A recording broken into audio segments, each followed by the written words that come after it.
A Labour government whip has resigned over the party's brutal new disability benefits legislation, and ministers have responded not with integrity or reconsideration, but with a wave of misleading claims, half-truths and political threats.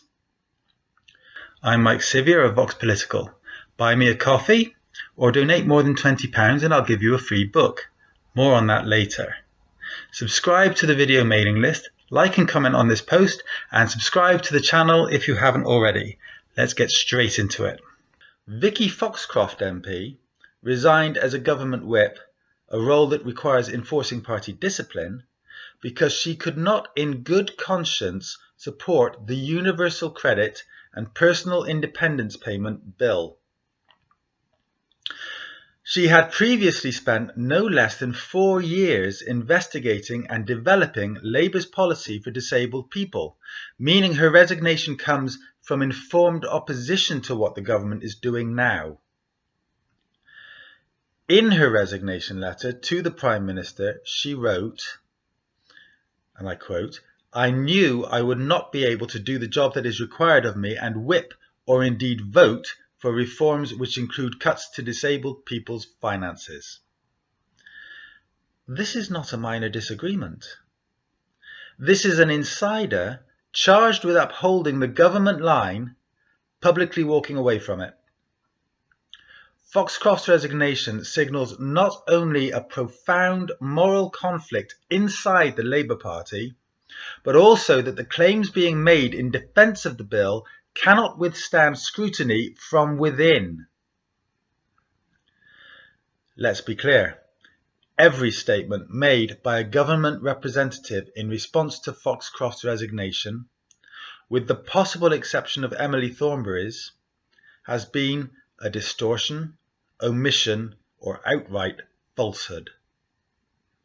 A government spokesman claimed the bill would ensure those who can work should, and those with the most severe disabilities are protected. This is false. The bill imposes a new threshold for PIP that requires people to score at least 4 points in a single activity, disqualifying those with multiple moderate impairments. It slashes the sickness element of universal credit for new claimants from around £97 per week to £217 a month. It freezes all disability-related benefit uprating until 2030, ensuring a real terms cut year after year. Even the government's own impact assessments say 370,000 existing PIP claimants will lose support and 430,000 future claimants will be locked out to save £3.6 billion.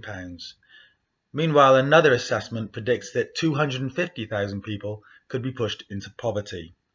So no, the most vulnerable are not protected. They're targeted. Liz Kendall's framing is deliberately misleading. The Secretary of State for Work and Pensions tried to defend the legislation by pointing to the rising number of PIP claimants, 3.7 million now, up from 2.05 million in 2019. But Kendall fails to mention the rise in long-term illness and disability, including long COVID. The fact that PIP is not means tested and is designed to support people whether or not they work. The fact that the fraud rate for PIP remains just 0.4%, despite being the government's original excuse for this bill. The government is using deliberately misleading statistics to push a narrative that casts disabled people as a growing cost burden, while ignoring the real reasons behind those figures. Culture Secretary Lisa Nandy claimed she was unaware of any large-scale rebellion. Vicky Foxcroft is the only frontbencher who's spoken to me about quitting. A handful of backbench MPs have expressed concerns, she said. But that's not what's being said inside the Parliamentary Labour Party. According to multiple reports, more than 100 Labour MPs may vote against the bill.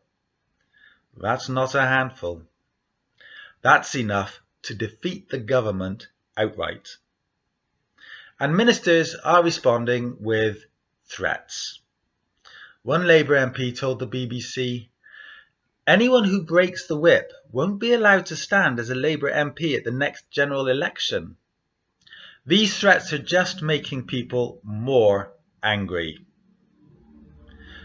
The Labour leadership isn't debating. It is bullying its own MPs to support a law that even its own impact assessments say will plunge people into poverty. Only one government figure has responded with any degree of integrity: Emily Thornberry, who said she would look at the bill carefully and make her decision in an informed way. That is how every MP should approach legislation, especially changes that have already been linked in their earlier Conservative form to 100,000 plus deaths within 6 months of being declared fit for work, at least 590 suicides, and a UN report accusing the UK of grave and systematic violations of disabled people's rights. If the more than 100 MPs rumoured to oppose the bill vote with their conscience, this legislation will fall. But they won't do it without public pressure, and that's where we come in. Contact your MP today, whatever party they represent. Tell them the bill is based on fraud rhetoric that is not supported by its text. It will cut life-saving support from hundreds of thousands of disabled people. The government's own impact assessments confirm it will drive people into poverty. Previous reforms led to preventable deaths. There has been no proper consultation, and the current one closes after the bill was introduced. You can find your MP and their contact details at www.theyworkforyou.com. I'll put the details down below. Use the facts from Vox Political's analysis. I'll put that link down below as well, to show them that this is not reform, it's harm dressed as policy. This bill is not an accident. It is not a mistake. It is a deliberate resurrection of a failed and deadly welfare regime, one that the Labour Party once vowed to end. The people driving this policy have been warned. They have seen the evidence, and they are pushing ahead anyway. They cannot say they did not know. I've been Mike Sevier, and it's time to buy me that coffee now. Donate more than £20 and I'll give you a free copy of my reissued first book, Strong Words in Hard Times. Subscribe to the video mailing list, please. Like and comment on this post, and subscribe to the channel if you haven't already. And if you do all that, you'll be helping keep this channel alive, and then you'll be able to see me in the next one.